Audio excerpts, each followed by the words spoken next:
বর্ষার শুরুতেই পূর্ব বর্ধমান জেলা জুড়ে বিভিন্ন ব্লকে রাস্তার দুর্দশার ছবি আমরা তুলে ধরছি।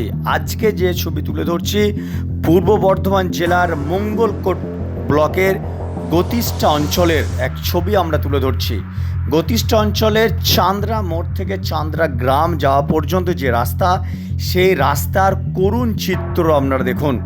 মূলত এই রাস্তা তৈরি হয়েছিল বাম আমলের সময় এই রাস্তায় মোরাম পড়েছিল। তারপরে দীর্ঘ সময় যে তৃণমূল কংগ্রেসের এই পিরিয়ডে কিন্তু এই রাস্তার উপরে কোনো কাজ হয়নি বলে আমাদেরকে ফোনে দাবি করলেন গ্রামের যারা বাসিন্দা তারা আরও বললেন যে বেশ কয়েকদিন আগে চিরঞ্জিত বৈরাগ্য, জয়ন্ত ঘোষ, সুদীপ ঘোষ, সোনু ঘোষ সহ গ্রামের সকলে মিলেই কিন্তু এই রাস্তার উপরে তাদের পক্ষে যতটা সম্ভব তারা মাটি এবং মোরাম ফেলেছিলেন।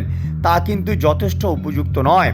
উল্লেখ্য, এই যে চান্দ্রা গ্রামে একটি প্রাথমিক বিদ্যালয় আছে, সেই বিদ্যালয়ে শুধুমাত্র চান্দ্রা গ্রাম নয়, পার্শ্ববর্তী অন্যান্য গ্রাম থেকেও কিন্তু ছাত্রছাত্রীরা এখানে পড়তে আসে।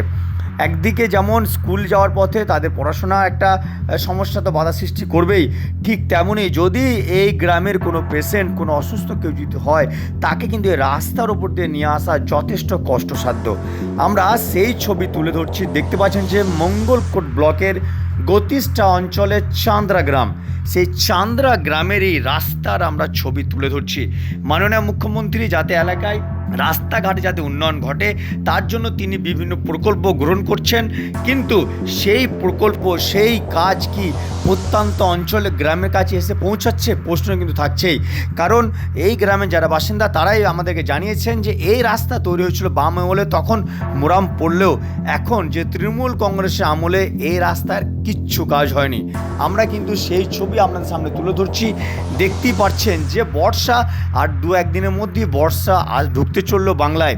বর্ষা ঢোকার আগেই যদি এই চিত্র ফুটে ওঠে তাহলে বর্ষাতে সমগ্র বর্ষা পড়েই আছে, তখন আরও চিত্র কীরকম হতে চললো সমগ্র জেলা জুড়ে তার কিন্তু একটা ট্রেলার আমরা দেখছি।